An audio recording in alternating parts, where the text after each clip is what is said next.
isang awit ng Honduras.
Dahil matapos ang halos 4 na dekada. Ang #1 tabloid bilang radyo TV na.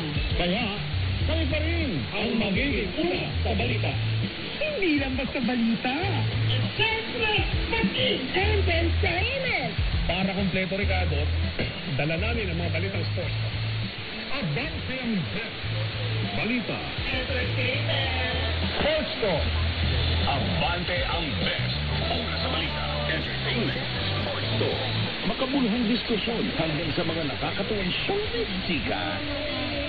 Lahat yan available online. Kaya ano pang hinihintay mo? I-follow na kami sa aming official social media accounts. Facebook, X, Instagram, at syempre, mag-subscribe na rin sa aming YouTube channel para updated palagi. I-like, i-share, at i-comment ang inyong mga paboritong episodes. Dahil dito sa Abante, una ka! Abante, ang paborito ng makabagong Pilipino.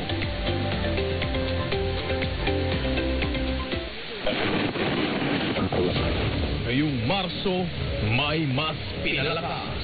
Simulan na natin ang balitaan sa ating mga headlines. Abangan dito lamang sa Abante. Kasama mo.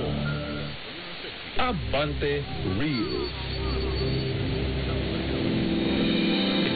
Isang mahigit 3,000 taong gulang na kabaong ni Pharaoh Ramses II o mas kilala bilang Ramses the Great ang unang beses na ipinakita sa publiko sa London, United Kingdom. Ang cedarwood coffin ay nagpapakita kay Ramses bilang si Osiris, Diyos ng kabilang buhay, na may hawak na royal scepters at nakasuot ng tradisyonal na headdress. Si Ramses II ay isa sa pinakamakapangyarihang pharaohs ng Egypt na naghari ng halos 66 hanggang 67 taon at nagpatayo ng mga monumental na templo tulad ng Abu Simbel. Ang exhibition ay bahagi ng world tour ng mga artifact mula sa Egypt at naglalayong ipakita ang kapangyarihan, kayamanan at pamana ng mga sinaunang sibilisasyon. Tapos ang exhibition, inaasahang ibabalik ang mga artifacts sa Egypt upang ilagak sa Grand Egyptian Museum sa Giza. Problema ang hindi mga kwentong nais na ibahagi o gusto mo lang makisabay sa usapang may kilig, saya at real talk. Paki-Telebabe Weekend na! Saturday to Sunday, 11 p.m. to 12 midnight. Kasama ang magpapagay na sila Sam at Tony Acosta. Hindi ka na kailangan matutulog. Ano mo gusto sa iyong weekend? Dahil ang Abante, kasama mo. Blue season na naman. Kasabay na maglalagay isang banta ng trangkaso. Protektahan ang sarili at pamilya. Paghugas ng kamay ng madalas. Tagpan ng bibig kapag sumuubo o bumabahing. Magsuot ang mask kapag may sintomas. Ngunit makapagpatubig at magpahinga kapag may nararamdaman. Sa Blue season, ingat na sisira sa iyo.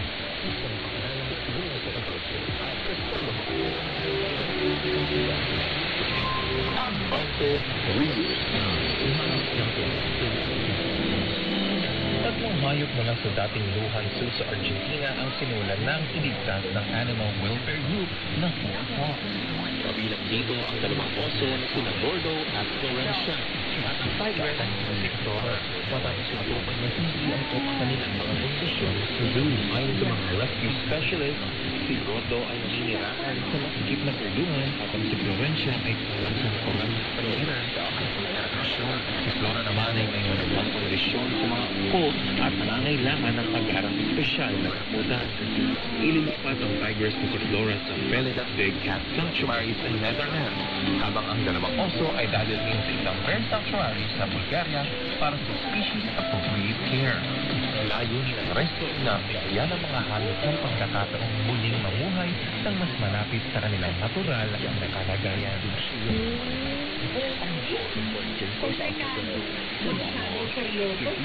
Let's set the record straight. Sa For the Record, babalikan natin ang pinaka-importanting mga balita sa nakalipas na linggo. Viral moments, political news, lahat babalikan. With me, Gen Z Commentary at konting tawa. Para di ka stress after. Sabi nga nila, life is hard enough. Kaya dapat magbalita. May extra flavor! For the record, tuwing linggo alas 9 ng umaga, kasama ang host na sila Charmaine Abong at Ryan Rilaban. Dito lang yan sa Abante. Kasama mo. Abante Reels. Patok ngayon sa Ichikawa City Zoo sa Japan ang baby Japanese macaque na si Punch at ang kanyang stuffed orangutan na laging bitbit.